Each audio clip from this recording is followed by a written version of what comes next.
Hey guys, Three Rivers Card Collector here. I want to do a little bit of a card chat collection type video. Just something I've been thinking about a lot lately that I thought would be a fun discussion point. It's going to be about just keeping an open mind in the hobby. Um, if you've collected before COVID or through COVID, or even if you just started after, the whole card just world has just changed drastically. It's always changing. It's similar. Some people look at it as like a stock market, um, riding the ups and downs, trying to make some money off of it. Those of us who collect just see it as having to shovel out a little extra money sometimes, and maybe sometimes having to change our direction just to try to stay ahead of everybody else. But there's a lot to learn. And I know I've learned a lot just through YouTube or just through personal experiences with collecting. And I think it's important that people keep that open mind no matter what other people in the hobby might think. I know the term influencer or influencee with collectors especially sometimes carries a negative connotation. That's just kind of the modern day terminology for someone who either has a viewpoint or just their way of doing things is something that people model after.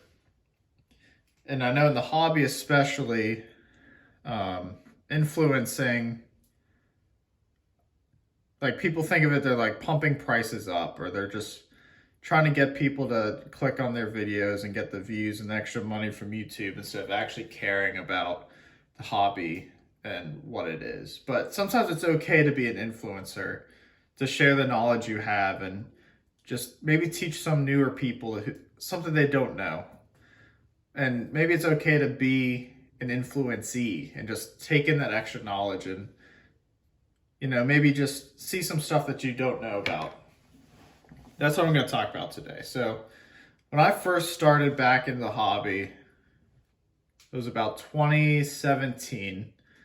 I was in college, didn't have a ton of money, but I liked watching and kind of living vicariously through YouTubers. And a channel I stumbled upon was Packer Cards 87. He does football mostly. Every once in a while he'll break something else, but he has a Jordy Nelson super collection. I thought that was cool to just have a player that you enjoy following so much that you just want to collect. Not strictly that person, but a lot of their stuff. And that inspired me, being a University of Pittsburgh fan and a Steelers fan, to start collecting James Conner.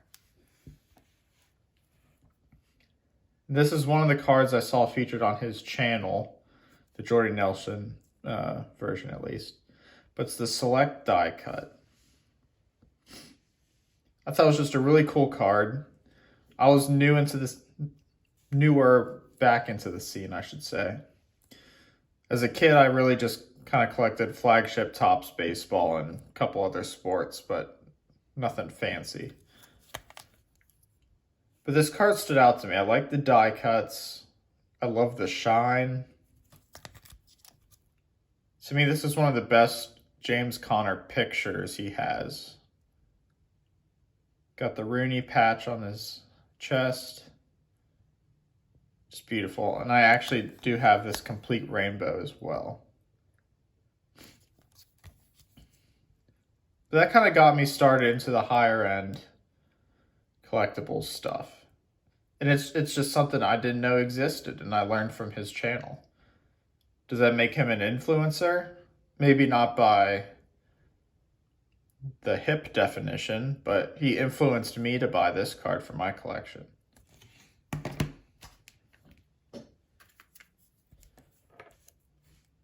Now, off of YouTube, just following along on Facebook groups, I was seeing a lot of these smoke show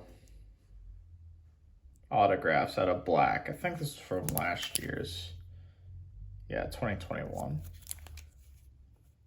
And I thought, man, those cards look cool.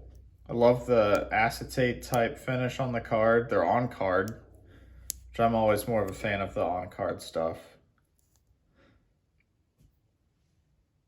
And I knew that if I happened to see a Ben Roethlisberger, I'd probably try to pick it up. I'm not like a huge Roethlisberger fan, but can't deny what he did for the Steelers, and this card just looks phenomenal. Iconic picture of him running out of the tunnel. It's a beautiful card. Now I'm going to shout out some other YouTubers throughout this video. I'm sure a lot of these guys would not want to be grouped in with some of the quote-unquote influencers, but they taught me stuff, and that's what I just want to talk about. Just how cool it is to learn about cards you didn't know about, or view them in a viewpoint that you wouldn't think of. Just the joy it brings to your own collection. I've never been a huge fan of these Panini baseball without the symbols. I'm a baseball fan. I like the Pirates, that's my team, but like I like, even if they're not my team, to have their logos on there. But so I didn't really look into Panini products that much. I was watching Eric from Those Back Pages, and he was talking about how his Soto collection, you know, he's not a Nationals fan, now Padres, but he likes Soto. So, you know, he doesn't need to have the logos on there. And he showed off some cards, and I just thought they were beautiful. And I knew I had to pick some up of Harper, who's one of my favorite baseball players. I really like the Spectra Deep Space insert. The shine is just beautiful. And then this is from this year's Prism, the Lava Flow. Just the colors, the etching and the shine, they're just beautiful cards. They're short printed.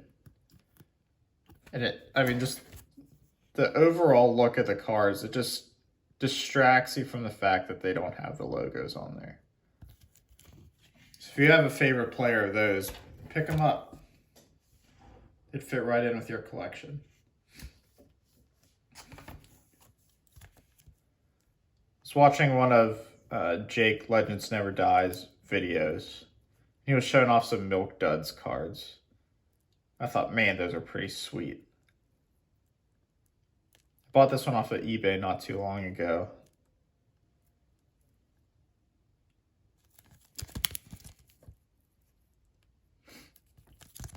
It's got a little bit of a pinhole in it, but I mean, just look at that. The picture is cool. Milk Duds is a pretty solid candy choice, in my opinion. It's just cool. You don't see this kind of card stuff anymore. It's not popular in society. And it's not your just normal card that you normally see just sitting in a case somewhere. It's cool stuff.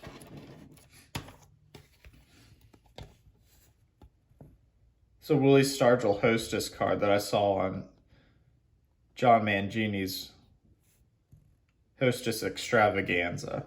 Didn't even know these existed.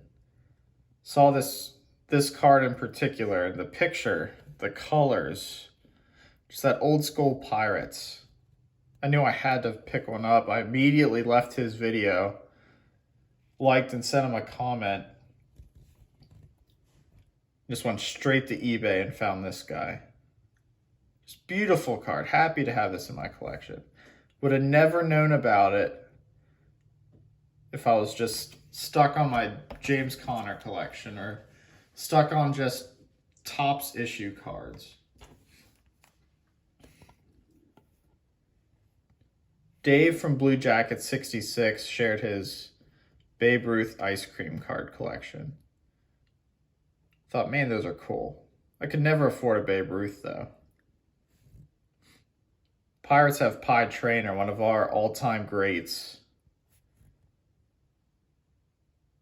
Again, didn't know these cards even existed, but if you stay open-minded and you just want to learn more about the hobby that we enjoy, you enjoy it more.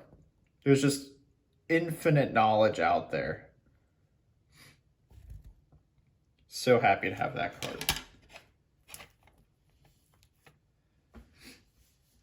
Now I'm going to share some cards that I think are cool out there that might not be getting the press. In the background here, got these golf rookies. Golf's exploded since COVID. I don't think it's really going to gain too much traction in the hobby, especially with the Live Tour kind of taken away from the PGA Tour. But these cards are not that expensive. These are Artifacts rookies of Colin Morikawa. This red here is out of $199 and this base is out of $9.99.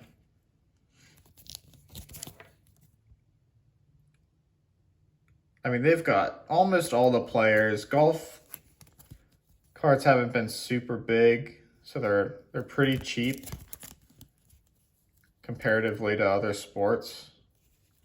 Morikawa is someone who I kind of look up to, just because we have a very similar style of golf game. Lots of iron play.